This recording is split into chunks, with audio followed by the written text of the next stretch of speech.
National Treasury is working to finalize a sustainable solution to eskom's debt. The Minister of Finance will outline how government will deal with this matter in an effective manner when he presents the medium-term budget policy statement in October. We will use climate funding provided through the Just Energy Transition Partnership that we struck last year to invest in the grid and repurpose power plants that have reached the end of their lives. Eskom will be constructing its first solar and battery storage projects at Komati, Majuba, and Letabo, and several other power stations. This will result in over 500 megawatts being added to the grid. The South African Police Service has set up a special law enforcement team to help Eskom in confronting crime and corruption and fraud that has tended to be quite rife in Eskom power stations. A number of people have already been arrested in recent days, and several others are already being prosecuted for corruption and fraud involving Eskom contracts. With improvements in the regulatory environment and mobilization of society, Eskom will be positioned to carry out its maintenance and investment programs. There can be no longer any excuses that anyone can now offer. These steps will allow us to limit load shedding to lower stages and to reduce the risk of such severe load shedding in the future. To end load shedding, however, we need to urgently add much more capacity to the grid. In other words, we need more megawatts to be put on the grid. And past managers of Eskom tell us that we need the base load of Eskom's capacity to generate electricity to be stabilized by having those units that may not be operating at the present moment to be revived so that that base load can be put on the grid. Our second priority is therefore to accelerate the procurement of new capacity from renewables, capacity from gas and battery storage. The relevant government departments are working together to ensure that all projects from bid window 5 of the Renewable Energy Program can start construction on schedule. This includes taking a pragmatic approach to the local content requirements for these projects, prioritizing the need to build new capacity as quickly as possible. The Department of Trade, Industry and Competition, together with the Independent Power Producers Office, will provide further details in this regard within the coming days on how we are going to process and deal with the challenges that we face in this regard. The amount of new generation capacity procured through bid window 6 for wind and solar power will be doubled from 2,600 megawatts to 5,200 megawatts. We will release a request for proposals for battery storage by September this year and a further request for gas power as soon as possible thereafter. The Minister of Mineral Resources and Energy will issue a determination for the remaining allocations in the Integrated Resource Plan 2019 and will open further bid windows on an expedited basis. To ensure effective planning, the country's Integrated Resource Plan is being reviewed to reflect the need for additional generation capacity, as well as to address our climate change commitments. Thirdly, we are accelerating greater private sector investment in generation capacity. Last year, we announced the raising of the licensing threshold to 100 megawatts. This move was widely welcomed. It has unlocked a pipeline of more than 80 confirmed private sector projects with a combined capacity of over 6,000 megawatts. We are already working together with the industry to accelerate the most advanced projects, several of which are already entering construction. These changes have fundamentally changed the generation landscape. Following the success of this reform and the enthusiasm shown by the private sector, we will remove the licensing threshold for embedded generation completely.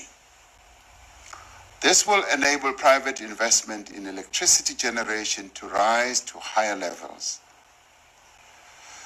While they may not require licenses, all new generation projects will still have to register with the regulator and comply with the technical requirements for grid connection and our environmental legislation.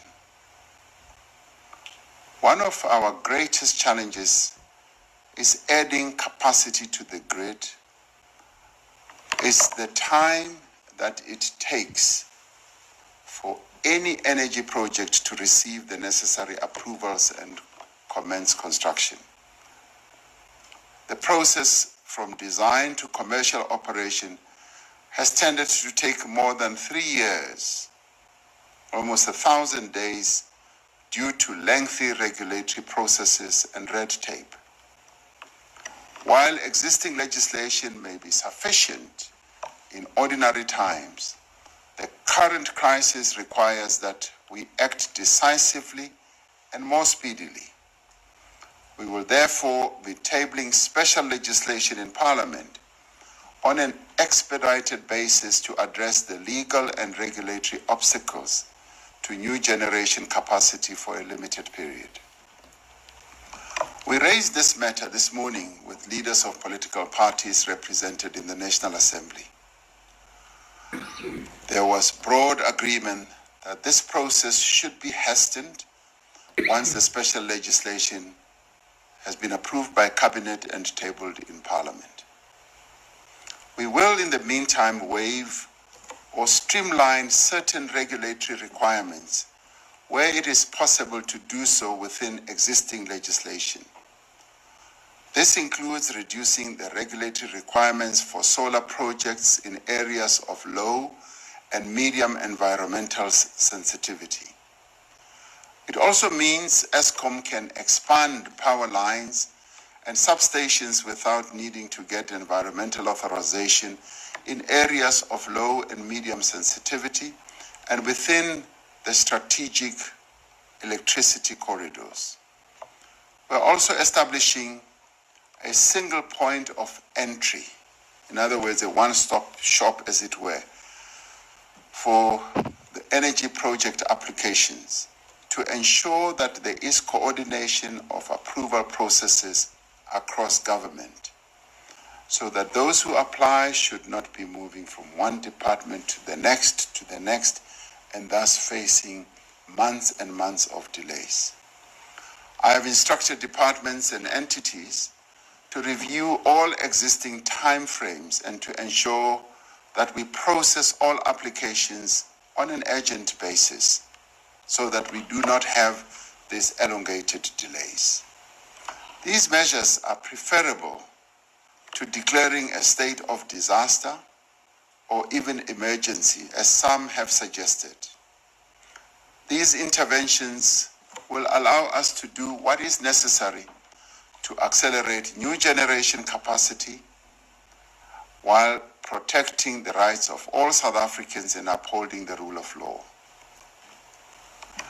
We do not need a state of emergency or declare a national state of disaster to implement common sense regulations that should help in resolving our energy crisis.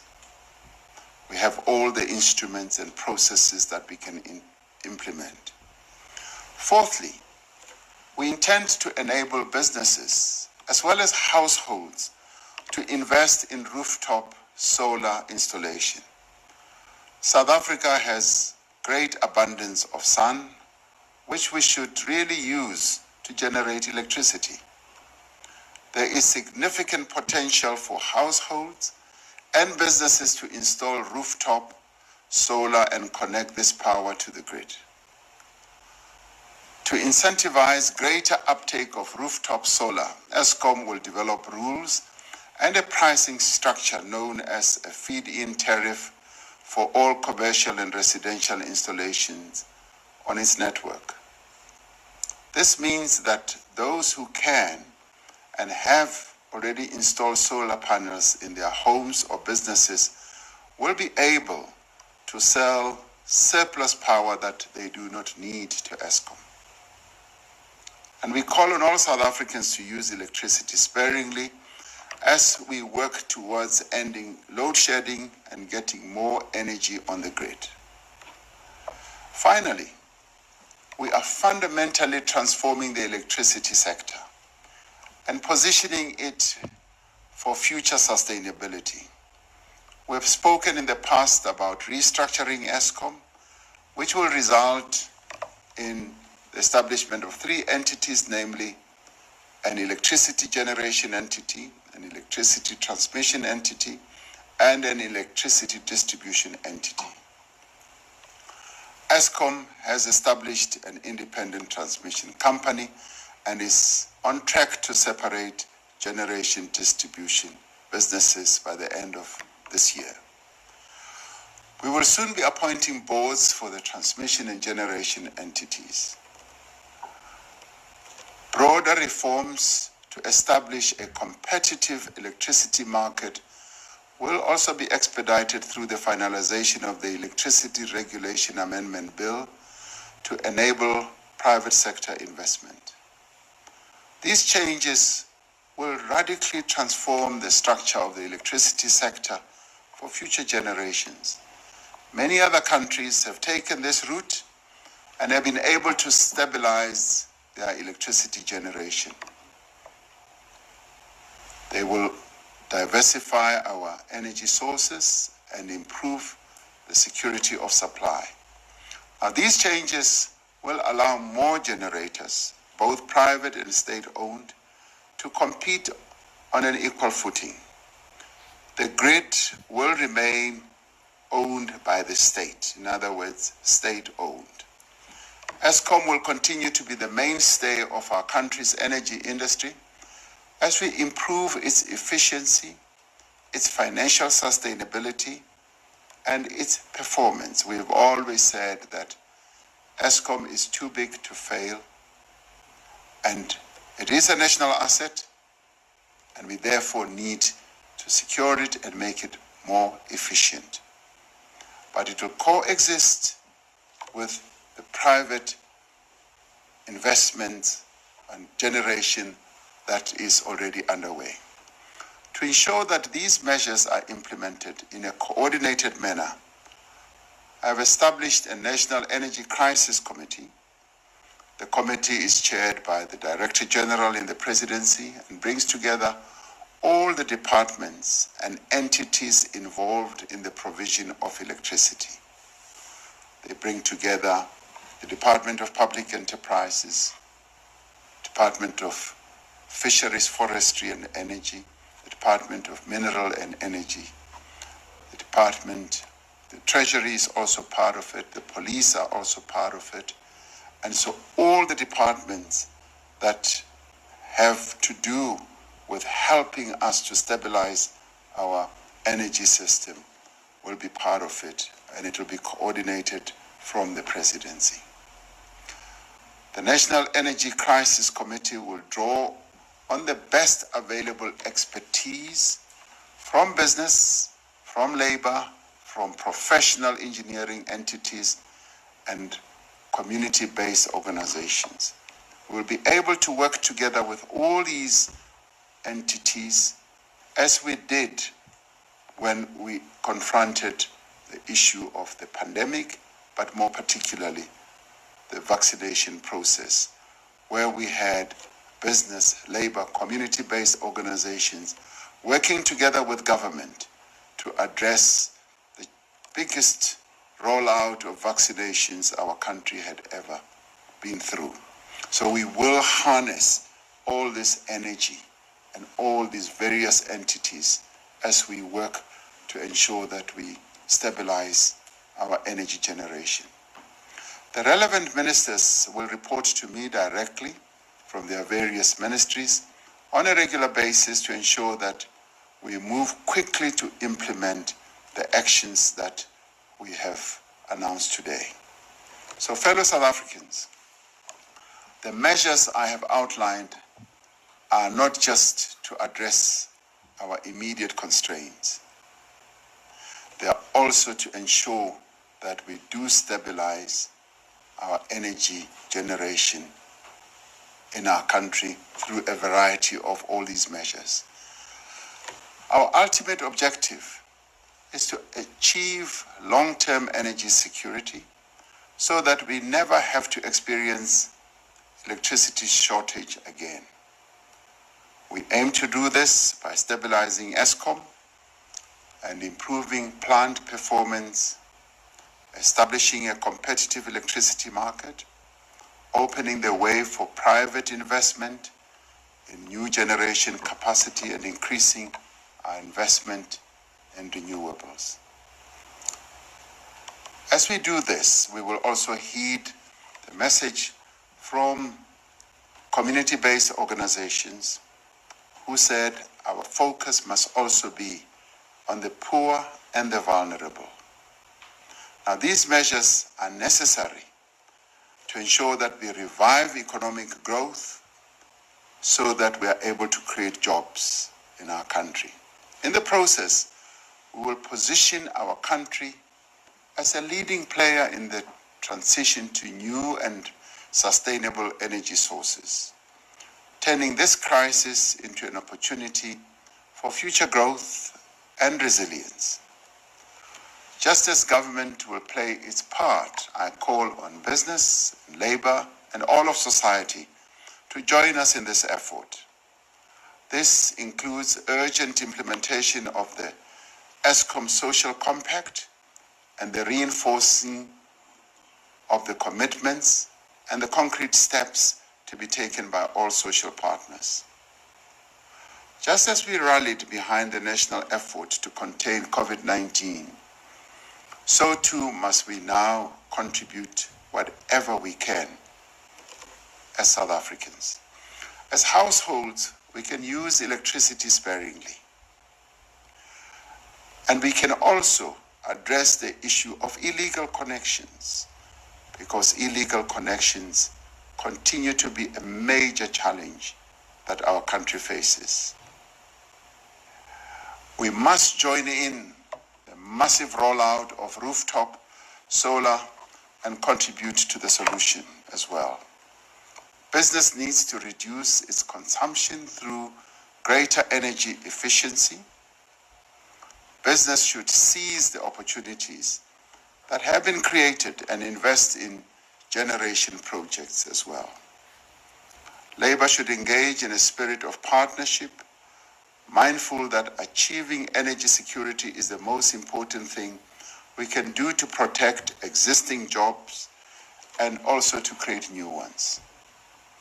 Last weekend, I had the occasion to visit Tutuka Power Station in Mpumalanga. This power station's performance has been badly affected by criminal activities. We heard of maintenance spares being stolen, and these spares being sold back to the power station, Tutuka and other power stations. We were told of ongoing theft of oil on a massive scale, and the deliberate damaging of equipment so that eskom should continue to hire equipment from private contractors.